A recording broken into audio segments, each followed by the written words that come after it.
I'm Andreas Blum, parish priest to the German-speaking Catholic parish of St. Boniface in London. And I'm Barbara Höfling, singer and director of the German Choir of London. Welcome to our podcast on theology and music. Christianity begins with the story of the Passion, with horror and grief at the violent death of a human being. But many people cross Jesus' path of suffering, whether indifferent, reluctant, powerless, compassionate, faithful or supportive. In words and music, we want to try to put ourselves in the place of these people and look at where they touch our own lives, these minor figures in the biblical Passion story.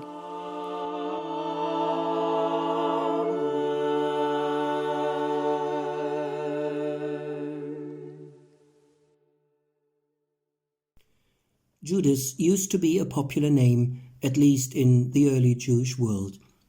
But with the arrival of one particular Judas, everything changed.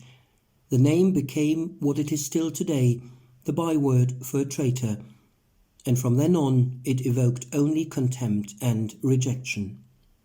We are talking, of course, about Judas Iscariot, the disciple who handed over his master to the religious authorities, thus setting in motion the events of Jesus' Passion.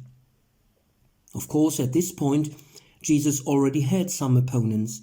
He had been too critical of the whole religious establishment, too radical in his rejection of earthly riches, and much too ready to welcome sinners, Gentiles, and other misfits.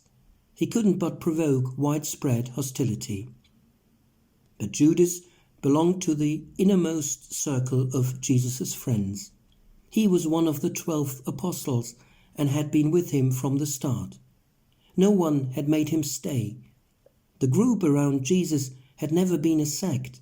Judas could have left at any time, but he didn't. Yes, unlike Peter and the sons of Zebedee, for instance, Judas is never on record even as objecting or answering back. He doesn't seem to have had any major problems with Jesus. He remained unremarkable until that fatal night, when he set in motion nothing less than the death of Jesus of Nazareth, and his own death too. What had happened? What on earth had driven him to do it?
In St. John's Gospel, Judas is once described as a thief who helped himself from the common purse and embezzled the money.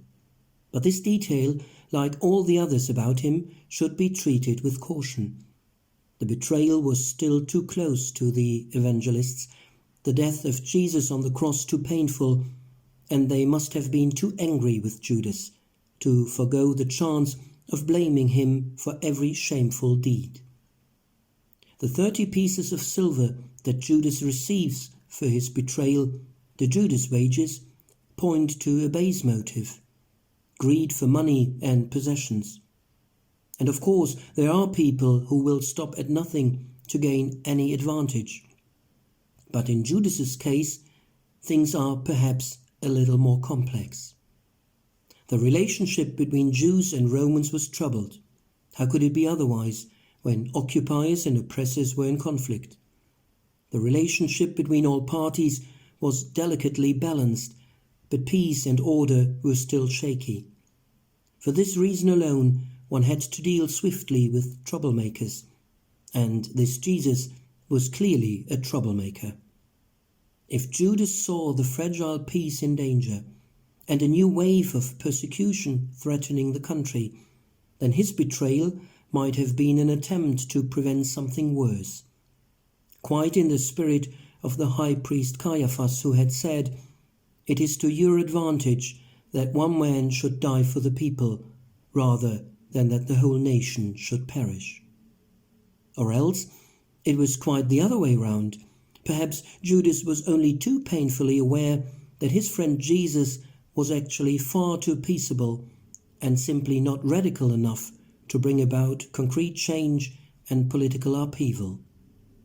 This would fit with the fact that because of his name Iscariot, he is sometimes linked with the group called Sicarii, militant resistance fighters in Judea who had no qualm about murdering their own people. In this case, Judas's betrayal could perhaps be seen as a challenge to provoke Jesus out of his caution. If they come to kill him, then he'll surely fight back and finally lead the resistance against the hated Romans. Alongside all these hypothetical interior motives, however, the most startling is a theological idea. What if Judas had not betrayed Jesus? Did he not have an important, albeit thankless, role to play, without which there would have been no cross, no resurrection, none of the work of salvation and redemption that Christians acknowledge? If we look at it this way, the man we call a traitor actually becomes a co-redeemer.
So it is by no means easy to understand Judas or see how best to interpret his role.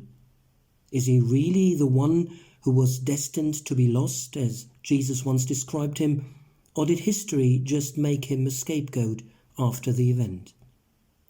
But perhaps in the end this is not even the most crucial question. For according to Jesus' words, why do you observe the splinter in your brother's eye and never notice the great lock in your own? Whenever I think about Judas, I must always consider whether I am not also a traitor. It is no secret that not only the churches, but also many Christians have betrayed and perverted Jesus and his gospel countless times over the centuries. On a small, everyday scale, no one can absolve themselves of this. Not even today, not even me. Sometimes I say nothing for the sake of a quiet life when I ought really to disagree. Or I lean towards a radicalism that is blind to the concerns of others? How often do I dream of a power to force through my will, if necessary, instead of giving the more peaceful and more arduous paths a chance? How often do I simply look after number one, betraying not only Jesus, but also my fellow human beings? Okay, I'm not a saint and I don't have to become one, but I could probably do a little more in the spirit of Jesus. However, beyond the self-criticism, what fascinates me most about Judas is the way Jesus deals with him. He knows about the threat of betrayal, and yet he does not dismiss the traitor from the table. He lets Judas take part in the Last Supper like everyone else and stay at the meal. In times when we prefer to move in echo chambers and keep views we don't share out of reach, rather than confront them honestly, keyword cancel culture, this is by no means an easy or even a natural thing to do. Jesus speaks to Judas in clear, almost unusually harsh words, but he doesn't have him taken away. He tolerates him. He puts up with him. It is as if he simply doesn't want to give up hope. The betrayal is to be condemned, but the traitor deserves a chance until the end. To this end, Jesus even puts up with a kiss, which makes a mockery of what it actually stands for, namely closeness, tenderness, and love. Such a kiss must not be the last anyone hears of me.